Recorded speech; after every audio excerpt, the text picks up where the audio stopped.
I'm Summer Julian. I went to school with John since 7th grade to the end of high school. I'm really blessed that I got to know him. He was a wonderful person since the very first day I met him. I met him with all of my girlfriends, and he of course just came up and gave me a hug instantly. He had no idea who I was. Even talked to my mom and gave her a hug, and it was just so nice every time. And we were 12 years old, started hanging out, and we just were at John's house every weekend. There was a party every weekend, and he was always really kind, liked to make out with lots of girls.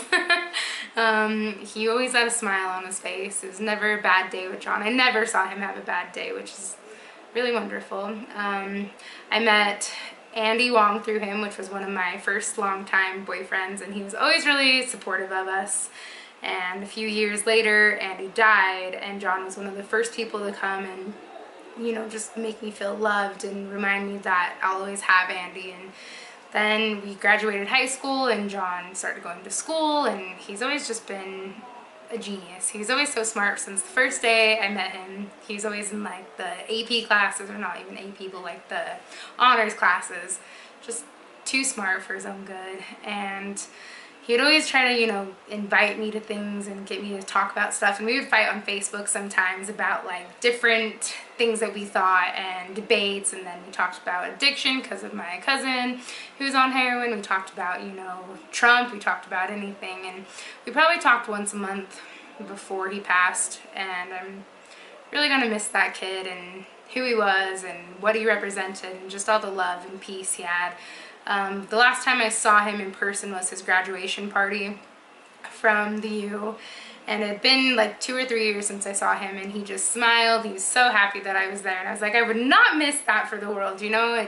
I didn't see you a lot, but I'd still support him with anything. I was very proud of him. I still am very proud of him. He's a good guy.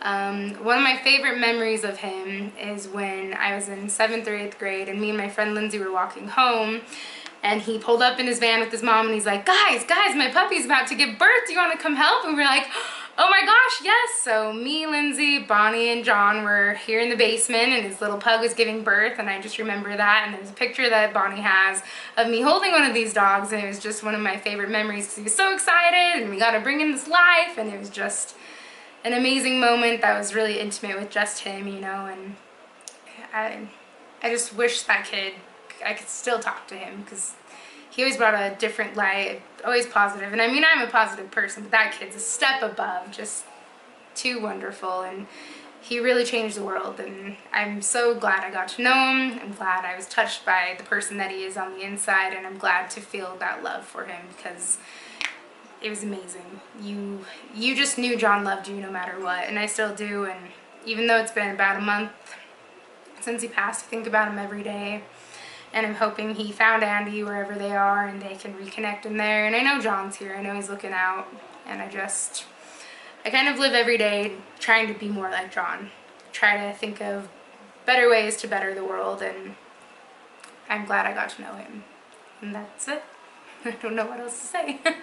Thank you for sharing so much. I really appreciate that. Yeah, no, I love that kid.